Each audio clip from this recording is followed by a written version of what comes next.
ബിജെപിയെ പ്രതിരോധിക്കുന്നത് ആരെന്നതിൽ ആരോപണ പ്രത്യാരോപണവുമായി മുഖ്യമന്ത്രിയും പ്രതിപക്ഷ നേതാവും. ബിജെപിയുടെ വിജയങ്ങൾക്ക് പിന്നിൽ കോൺഗ്രസിന്റെ ശിഥിലീകരണ തന്ത്രമെന്ന് മുഖ്യമന്ത്രി കുറ്റപ്പെടുത്തി.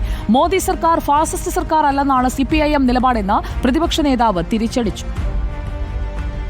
ദേശാഭിമാനി പത്രത്തിലെ ലേഖനത്തിലായിരുന്നു മുഖ്യമന്ത്രിയുടെ വിമർശനം. ഇല്ലാത്ത ശക്തി ഉണ്ടെന്നു കാട്ടി കോൺഗ്രസ് മതനിരപേക്ഷ വോട്ടുകളെ ഭിന്നിപ്പിക്കുകയാണ്. ഇടതുപക്ഷത്തെ തകർക്കാൻ ബിജെപിയുമായി ചേരുന്നതാണ് കോൺഗ്രസ് നയം. ദില്ലിയിൽ ബിജെപിക്ക് വിജയം നൽകിയത് കോൺഗ്രസ് ആണ്. പലയിടത്തും ബിജെപി സ്ഥാനാർത്ഥികൾക്ക് കിട്ടിയ ഭൂരിപക്ഷത്തേക്കാൾ കൂടുതൽ വോട്ട് കോൺഗ്രസ് നേടിയിരുന്നു. ബിജെപിയെ തോൽപ്പിക്കാനുള്ള കെൽപ്പുണ്ടെന്ന് ഇനി മേനി നടിക്കരുതെന്നും മുഖ്യമന്ത്രി ലേഖനത്തിൽ ആവശ്യപ്പെട്ടു.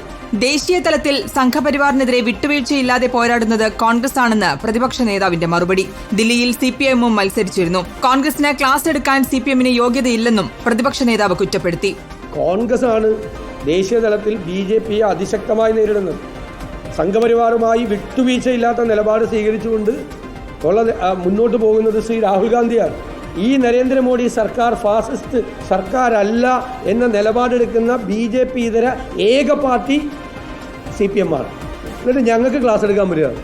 സിപിഐഎം സംസ്ഥാന സമ്മേളനത്തിന് മുന്നോടിയായാണ് മുഖ്യമന്ത്രിയുടെ ലേഖനം. LDF സർക്കാർ തുടർഭരണം നേടുമെന്നും അസത്യ പ്രചരണങ്ങൾക്ക് ജനങ്ങൾക്കിടയിൽ സ്വീകാര്യത ഉണ്ടാകില്ലെന്നും ദേശാഭിമാനി അടക്കമുള്ള പത്രങ്ങൾക്ക് നൽകിയ ലേഖനത്തിൽ മുഖ്യമന്ത്രി കുറിച്ചു.